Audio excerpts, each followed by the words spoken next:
Today, I want to talk about developing your resume or CV. I know most of you know this stuff, but honestly, it never fails to amaze me how many people get it wrong. Now, the first thing anybody looks at when looking at a CV is the photograph. I cannot emphasize enough how important this is. So, before having your photograph taken, and note I say your CV photograph, it's not the same as a visa or a passport photograph. This is the photograph that's going to get you that job. So, first of all, think about where the picture is going to be taken and what will be in the background. Maybe go down to a local marina or at least an outside setting, and make sure you do it on a sunny day as lighting is important. And before having the photograph taken, have a shave, if you're a guy that is, and wear a clean, well-pressed polo shirt and smile. You can show more than just a head and shoulders shot in a CV photograph, and you can look a lot more relaxed. We're trying to get away from that passport type photo that so often looks like a police mugshot. And for the ladies, it is not a Tinder photo. You are not applying for a modelling job. Wear just the same amount of makeup you would normally wear and don't pose. So now that you've got the photograph sorted, let's look at the layout of the CV. During my time as a captain, I've looked at literally hundreds of CVs and can say without equivocation that what I look at in the first glance dictates whether I read any further beyond the first few lines. There's basic information that you have to include in a CV. Things like name, date of birth, passport, nationality, visas held, expiry dates, your phone number and your email address. This is all the standard stuff that everybody has on their CV, and that is important to every captain. It is the following bit that really counts, and that is what you want. Some call this the objective, and others the personal statement. It doesn't really matter what you call it. What really matters is what you say. Think about this. Your CV is in a pile on the captain's desk or on his computer screen amongst loads of others. So yours needs to stand out in the first few lines. What's the captain looking for? Well, first off, he wants someone who is keen and enthusiastic, a team player, somebody that's not scared of hard work and is serious about a career. As we've heard so much before, we want to put across that we have the attitude he is looking for. Believe me, captains have a sixth sense for BBPs. That's short for bullshit backpackers. These are the guys that are travelling on their overseas experience and looking for a short-term solution to their financial stress. A few years ago, the Lonely Planet put out an article saying that if you got to Antibes during your OE, you'd get a job on a super yacht and make enough money in a month to travel for the next 6 months. And there were newbies lining up outside the crew agents for miles.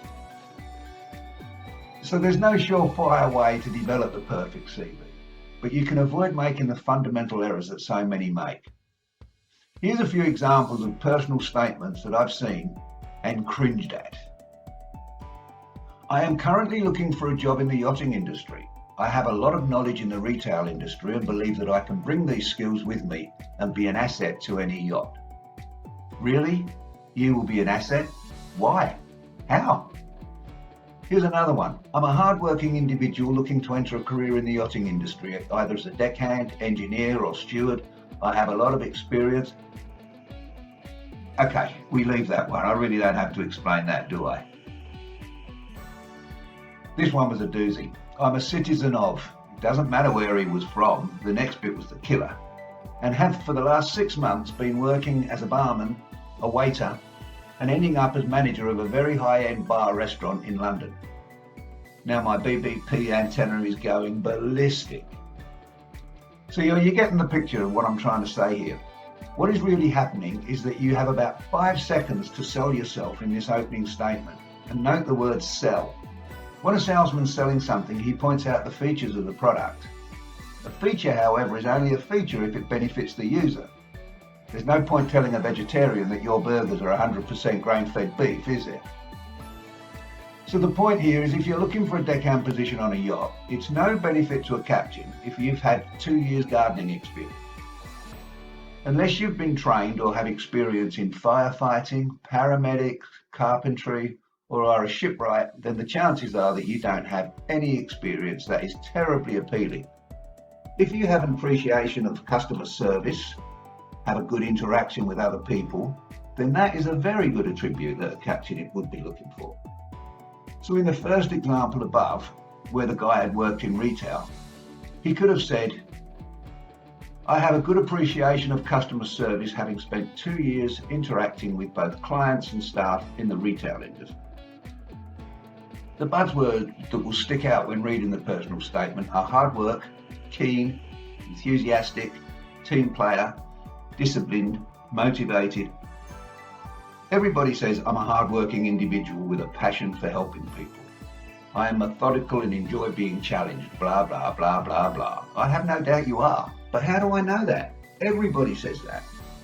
When you make a statement about yourself, you have to back your bullshit with facts or examples.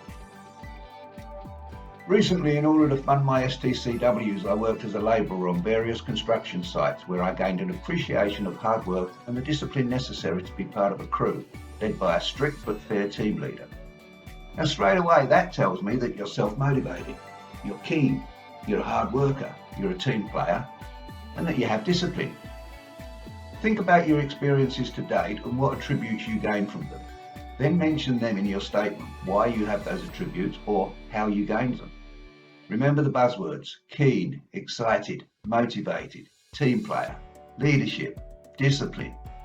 Anything that shows you have strived to upskill yourself in order to get a position on a yacht displays that you have the right attitude.